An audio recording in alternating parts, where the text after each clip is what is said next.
Omusubuuzi aganyira Judith emyaka 13 ng'abeera mu Lusaka zone mu kibuga ekyo Hoima yagayibwa okuwambibwa nga 15 omwezi ogwedde. Ategeeza nti yali yeebase omusajja n'ayingira mu nnyumba n'ejjambiya yamusaba obukadde 15 obw'okutemula omwana we ow'emyezi 6 bw'atyo yamufulumya ennyumba yogayibwa mu kibira.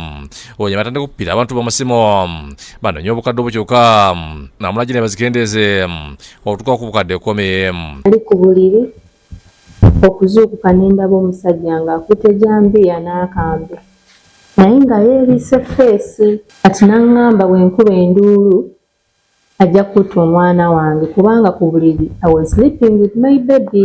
Aganyira atandika okuba essimu ng'asaba bbawo obukadde 10. Maama we kugonza Jamira n'ekitebe muzeeyika we David Maxwell n'abantu abalala bamudduukirire.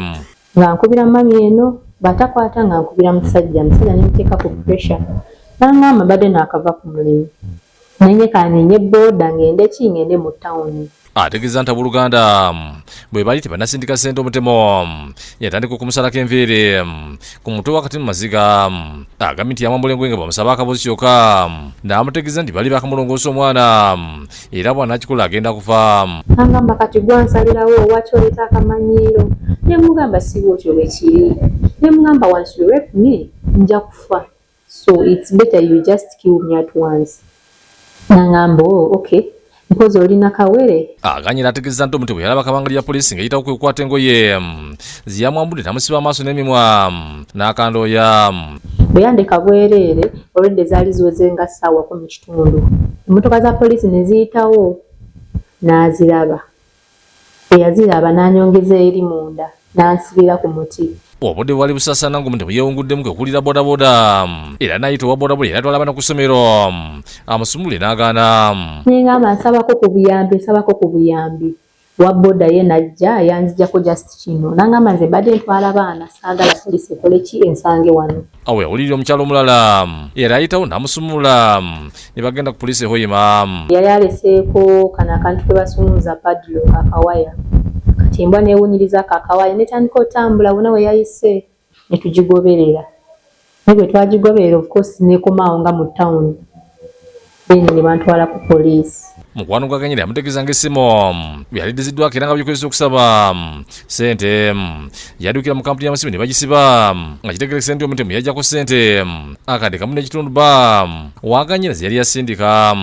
Then ne bamukwata bamusanga ng'afumba ne bamukwata n'ebbaawe ne babakwata kati okubabuuza ne bagamba ffe tusobola okubafunira omuntu ayateekako ssente. Kyokka yewunyizza okugoberera omusango gwe nga statement bazikyusiza. State Anthony yatugamba mu fayiro mumisingamu ebintu n'atugamba kati it's not attempted rape, it's not attempted murder cause tebiraga tebiriimu naye nze mukunzijjako statement buli kimu nakyogera.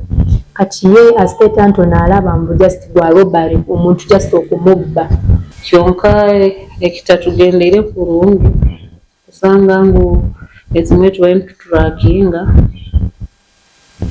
ne box yetu atwaireyo esimu ye receivingire ssente nibagamba mu statement teri.